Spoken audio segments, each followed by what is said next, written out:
வணக்கம் நண்பர்களே. அரசியலில் வினோதமான கணக்குகள் போடுவது என்பது சகஜம்.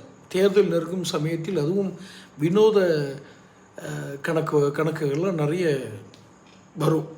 கூட்டணி கணக்குகள் நான் சொல்கிறது, இதுவும் சேர்ந்ததுன்னா அவ்வளோ ஓட்டு, அதுவும் சேர்ந்துச்சுன்னா அவ்வளோ ஓட்டுன்னு வரும்.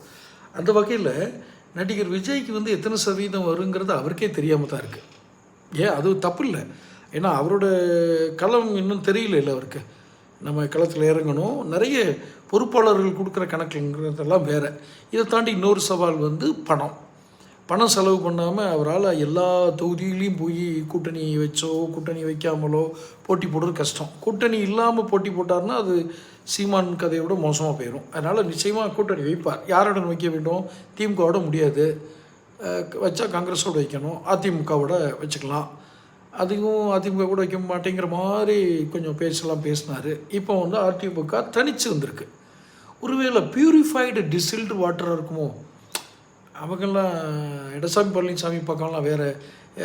செங்கோட்டையன் சீனியர் அமைச்சர், டிடிவி தினகரன் ஒரு ஆக்டிவ் பொலிட்டீஷியன், அந்த அம்மா தியாகத் தலைவி சசிகலா, இவங்கெல்லாம் ஒரு அதிமுக வந்தாங்கன்னா அதிமுக செங்கோட்டையன் பிரிவு அப்படிங்கிறதோட நம்ம சேர்ந்தோம்னா தேர்தல் செலவுக்கு பேசவே வேண்டாம், நிறைய கிடைக்கும்.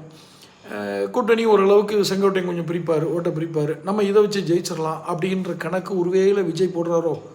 போட்டால் அந்த கணக்கு மாறும்ல. எடப்பாடி பழனிசாமி கீழே இருக்கிற அதிமுகவுடைய ஓட்டை கொஞ்சம் பிரிச்சிட்டோம்னா விஜய்க்குன்னு இருக்கிற ரசிகர்கள் ரெண்டும் சேரும்போது கணிசமான இடத்துல வெற்றி பெறலாம் இல்லையா? டிடிவி தினகரனும் சசிகலாவும் பணம் கொடுப்பாங்க. இந்த கால்குலேஷன் நல்லா இருக்கே அப்படின்னு விஜய் யோசிக்கக்கூடும். அப்போ அவங்க என்ன பண்ணுவாங்கன்னா, அந்த கொள்கை தலைவர்களில் ஒருத்தரை மாற்றுங்கன்னு இல்லை, சேர்த்துக்கிடுங்கம்பாங்க. யார்? ஜெயலலிதா அம்மையோட படத்தை சேர்க்க சொல்லுவாங்க.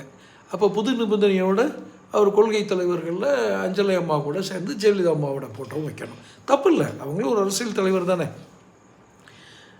இந்த கூட்டணி கணக்கு தான் விஜய் போடுவார்னு அரசியல் வட்டாரங்கள் சொல்கிறாங்க. ஒருவேளை விஜய், செங்கோட்டையன், டிடிவி தினகரன், சசிகலா இது அதிமுகவுக்கு பாதிப்பு ஏற்படுத்துமா? போக போக நாமளும் களம் எப்படி இருக்குன்றதை பார்த்து ஆய்ந்து சொல்லுவோம். நேர்களோடு எப்படியும் இன்ட்ராக்ட் பண்ணிட்டு தானே இருக்கேன். அதனால் அடுத்தடுத்த விவாதங்களில் நான் அந்த தகவல்களை உங்களுக்கு சொல்கிறேன். ஸோ தொடர்ந்து பேசுவோம். சேனல் சப்ஸ்கிரைப் பண்ணுங்கள், நோட்டிஃபிகேஷன் பில் பதிவு பண்ணுங்கள், பிடிச்சிருந்தால் லைக் பண்ணி ஷேர் பண்ணுங்கள்.